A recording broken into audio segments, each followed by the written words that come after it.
Hello everyone, hope you're doing well. We are back on the updated dev server for Leviathans, and what Gaijin has done with Naval is they have completely rejigged it. So they've added in all the BR changes, and they've also rejigged a lot of the tech trees for Blue Water, and I thought what I would do in this video is kind of show you all of the stuff that they've done. There's a bunch of vehicles that have also been completely reworked, like the Bismarck here, that we'll get to too. As always, if you enjoy the content, make sure to subscribe and also like the video. Let's get started. So, number one, they have completely changed a lot of the Blue Water tech trees at the higher echelon.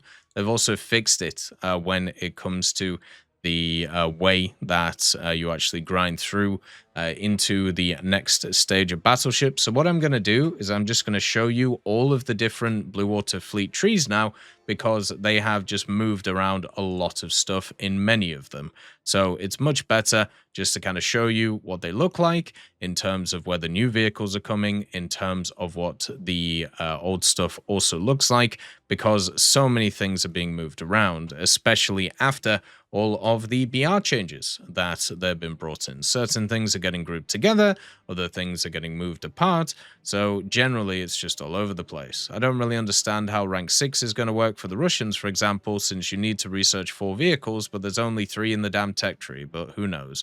We'll have to see what goes on there.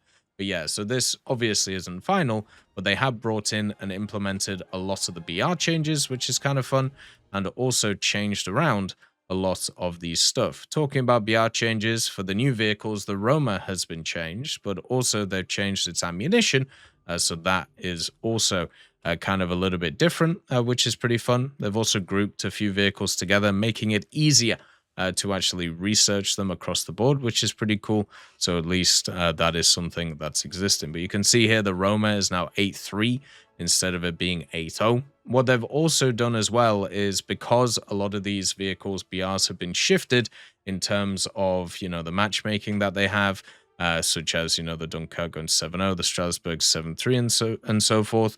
They have also moved around all the AI ships that you can see in those specific areas. So a lot of vehicles have changed in rank, a lot of vehicles have been moved around, and at the same time, there's a lot of vehicles that have also been moved around in the AI side of things. So it is just kind of all over the place what has happened. They are completely rejigging how a lot of these trees work. If you need any specific look in specific kind of like changes, obviously I can have a look at them for you, but overall it's just such a mess of what they've done. So going through each individual change in these tech trees would be pretty rough to do. So just put it like this. It should be easier to grind through now. There are still some issues in terms of how many vehicles you need per rank to be able to grind through, but most of it should make a lot more sense. Alongside of this, there hasn't really been too many research changes apart from the grouping together of things, which has kind of changed up a little bit. So let's talk about some of the other changes they brought in for Naval, such as the heavy turrets and barbettes on stuff like the Bismarck. Now multiple fires are allowed. They actually talked about this previously, where if you have like something like the ammo elevator, if the fire starts kind of here, it will then spread either upwards or downwards, basically being more realistic, where before it would just count as it all being on fire. So you will actually have a period of time before it actually runs into the ammunition and explodes, which I think is kind of interesting. It also matters where you set stuff on fire now. So if you do it at a lower area, it will take less time for it to explode, whereas if you do it at a higher area, it'll take more time to explode. Battleships and battle cruisers, the primary shell storage explosion chance when hit and also with fire has been reduced, so they've just basically made the most tankier ships in the game even more tankier, which is kind of annoying. They've done the same thing with the cruisers, apart from the opposite. So basically before, with the cruisers, the primary shell storages, the explosion chance was quite low. Now it's been increased, and fire damage has also been increased. And the primary charge storages have also been increased in damage too. So cruisers should be way easier to detonate. Battle cruisers and battleships should be harder to detonate, which is annoying. For the Iowa, they added one more primary shell room to it. You can actually see the shell rooms on the ammunition elevator, which looks really cool on it. They've modeled these absolutely beautifully, like you can see it right here, ready to go. And then also they added 4 more secondary ammo storages. So these kind of like auxiliary ones, which are in the center. And crew and ammo has also been reorganized, so it looks different across the board. And also the crew, which is nearly 3,000 people on this thing, will be more evenly distributed. So let's talk about the Bismarck and all of the changes that's happened to it. First of all, the max speed has been increased by 1 kilometer an hour. Wow! But also, they've added another radio station to the vehicle. So therefore, if one gets taken out, then you will still be fine. Basically, it just means that you have the radio station here, but then also you have the one here. So if this one gets taken out, you're still good. If both get taken out, then of course you have a little bit of a problem, but that won't be, or that'll be hard to do. The rangefinders, the bridge has been changed from RCA to RHA, giving it a little bit more armor. You can see here the rolled homogeneous armor on these things, and also pretty much all of its armor has been changed in little ways here and there. They added a bunch of armor to the bridge roof.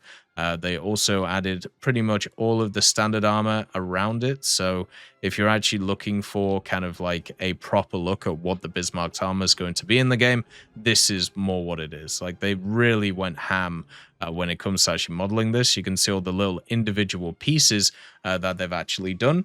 So basically the Bismarck's armor at the moment seems pretty much ready to go, at least compared to what it was, which was pretty much 0. So I think in general, it's looking a lot better. And is it still like really tanky compared to other stuff? I mean, not really. Like battleships and stuff will still pen it, but at least now they've more kind of sorted it out. Another thing to also mention is they've now reorganized the ammo again, and then also the crew. So it should be a little bit better in terms of how it's all set up. So yeah. The Novorossiysk removed a steering gear, the Sevastopol, which is the premium that you can see right here. The ammo storages now had more ammo in them than it was possible to fire, so they've actually fixed that. So it's going to be less of a powder keg. Remember now, in the next updates, it will matter how much ammo you actually bring along in terms of these vehicles. So remember that's important, and also remember that these kind of like shell rooms are not below the ammo elevators. Same with the Soyuz, they're actually miles away. I don't know if that's supposed to be the case. It just looks really weird in terms of when it's set up. The Sovietsky Soyuz did get quite a large change to the ammo setup. That you remember how we talked about before, how like if your shell storage is hit, they change the kind of percentages of what would happen. So by fire, at least 37 damage had 25% explosion chance, 50 damage had 40%. Now 55 damage has 70% explosion chance, and 74 damage is 90% explosion. And also, it can no longer be damaged by explosions, so I have no idea how any of that works, because supposedly it has higher explosion chance, but it also doesn't take any damage from the explosions. Work that one out. The Gneisenau has been changed too. So basically what they did is they removed a 150mm RCA armor from the vehicle, so it won't be as tanky as it was previously. The way that it's, well, they basically changed its buoyancy, so how it sails. It should be completely the same than compared to what it was before. It shouldn't bob around in the water, which was a little bit of a problem with it. They've also modified the Vanguard, not in terms of its BR, but in terms of its X-ray. So it has another bridge now. So before it only had one, now it actually has two. So one on the front and then also one on the back. The other thing that this vehicle gets is another radio station too. So you can see here that it has one a bit higher and one a bit lower. You also have the fire control room in the bottom, so good luck trying to hit that. I don't think you're going to be able to on the vehicle too. Also, many different little pieces of armor got changed on this thing, basically making it way more accurate compared to what it was before. So, for example, the boxes under the secondary turrets, nowadays, they, instead of being 57.12, they are now 57.15. So micro changes to it. and also changing the elevation on the guns, for example, like the Bofors, which are on this, the Mark IIIs, and also the Mark Vs. Before, the elevation of these guns was 88. Now it's 87. So, like, just giving you an idea of the microcosm changes that are happening to this thing. They also made it actually balanced in the water, similar to the Gneisenau, which is quite good. The Kirishima got the same changes as the Sovetski Soyuz, and also the Yamato got changed, the big boy. They actually gave it its correct crew amount, so it now has 3,332 instead of 2,747, which is what it had previously. They've also changed its internal model. You can see all of the ammo all over the place in the vehicle, but also the control stuff. They added another fire control room, so now there's like two next to each other, which is kind of interesting. And then also two more rangefinders to the vehicle too, so you're able to actually see all of them right here. There's a metric ton of them which is around. They also completely changed the armor profile of this thing once again. So there's 410 millimeters of belt armor, 490 millimeters around the ammo, 560 around this one, and then also 660 on the front of the setups. I understand that when you look at this armor model, you're like, oh, this is green. That means it can't have that a lot of armor. No, it has 300, and then the side 350. It's just the fact that the Yamato has such high amounts of armor. In certain places, it makes all the rest of the armor look like it's nothing. But a lot of the areas actually have a ton of armor on them. They just don't have 660 of them, which, you know, kind of is the difference. The Roma also got changed. So the big old boy, first of all, they actually added the hydroplane to it. So you get to be able to fly around, which is quite nice. Like you can see it on the back here. Just sat here. Another thing is they also changed its crew, so it now has 1866 instead of 1806, so it still doesn't have as much as others, but, you know, it's fine. The other thing is they added another radio station to it, so it now has 3, which are around the place, and they changed a lot of its secondary armor. So the secondary turret rings, for example, are now 40, and then you have also 150 on this, on the other secondary turrets. And yeah, they just moved a lot of stuff around. You also have the armor underneath, the 280 millimeters and the 70, and also the 210, and the 380 on the front as well. So basically all of the new vehicles got massively changed in terms of like their armor profiles. So a lot of the stuff that you saw previously is not really going to work very well. The other thing to also mention is the Richelieu. So this vehicle, it lost 5 kilometers an hour on its max speed, so it's going to be a little bit kind of lower, and also the breaches on the vehicle will affect it less, so it shouldn't sink as easy as it did previously, which was a bit of a problem in terms of the vehicle itself. They changed a few like kind of gun stuff as well. For example, the Imperatrice Mariya, which is the Soviet vehicle. Where is it? It's the Mariya. There it is. So what they have ended up doing with this is the reload on the guns have gone from 33 seconds to 20 seconds. So this thing could actually fire 3 rounds a minute, which is quite a big difference compared to what it could do before. In terms of it, they've also changed the 380mm guns on the Bismarck, the Gneisenau, and also the Sevastopol, since they all have the same guns. Basically, they've modified the rounds. So if you have a look at the APC-BC, which is the L4.4, this one, what they've done is it has more explosive mass now, so it now has 20 kilos instead of 18.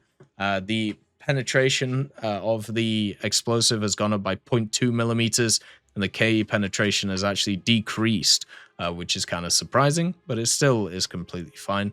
The HE, which is there as well, the 4.5, that is increased to 35 kilos instead of 32, which is what it was before.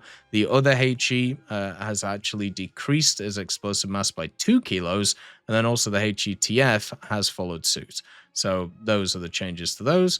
Kind of sucks. Now you may be asking, why has the Roma gone up in PR? Because it was like 8.0, right? Why is this thing 8.3? Have they changed the fire rate? Nope. You know what they did change? The ammo.